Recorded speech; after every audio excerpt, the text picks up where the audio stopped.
Hello, if you're a Mac user and you've been opening apps by searching for them in the Spotlight or through your dock, then you need to watch this.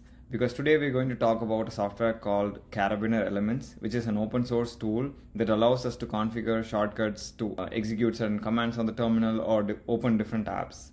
I've used it to configure my right option key to be as the trigger to open any application based on the other key that I select. For example, I use a lot of coding tools like Cursor, even chat applications like Perplexity and ChatGPT and so on. So it is just going to be option and the corresponding key that I've configured. Option P for Perplexity, backslash for ChatGPT, K for Cursor because C is Chrome, L is Claude, semicolon is Chrome again. You can configure even multiple keys for the same. So for example, if you see here, Chrome is option C and option semicolon, and specifically right option. So there is an easier way to import all of the preset configurations from Karabiner-Elements, either from the website itself or any JSON that we have configured. So you can do that from the deep link that I have in this workspace. I'll share this over.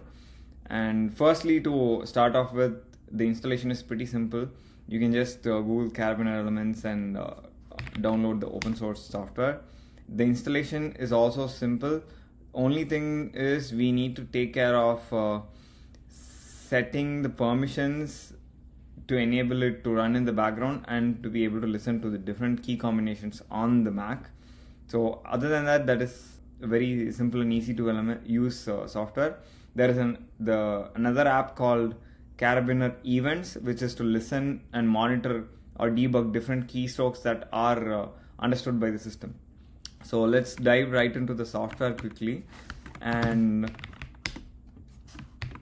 this is the event viewer, which shows all the shortcuts that we are typing or the keys that are listened. And if you have configured modification for each key, then it will not be recognizing that as the original. So if I've made the right option behave as a right shift, whenever I click option, it will show shift over there. So Karabiner-Elements is this, and how it works is you can configure different profiles and enable or disable them. So for example, I have configured a few. There are modifications that you can set. So simple modification is anything for a specific device which says this key maps to that specific key, and complex modifications is for a certain combination to trigger a certain shell action. For example, this is right option and equals to mean debugger. Any other shortcut that we configure like postman or a shell will also be a shell command that gets executed in the terminal.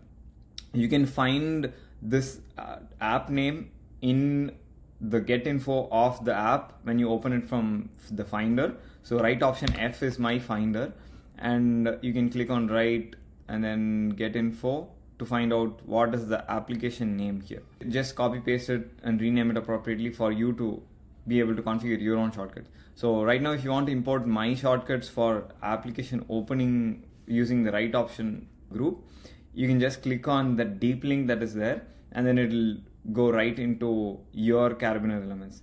Once you import, do not forget to search for the imported setting and then enable it. Without it, it won't work. And make sure that if you have external devices, those devices are also enabled for their events to be modified by this software. So you'll just need to check this mark out. So the complex modifications is what I was talking about in terms of combinations and setting all of them in JSONs. You can also import a predefined rule and navigate to the list of all the shortcuts that the community has built. I wouldn't recommend taking all of them or anything. Just pick the packs that you find most relevant and useful for your workflow and then start off from there. Yeah, and you can do so much more with it, like including mouse clicks and so much more.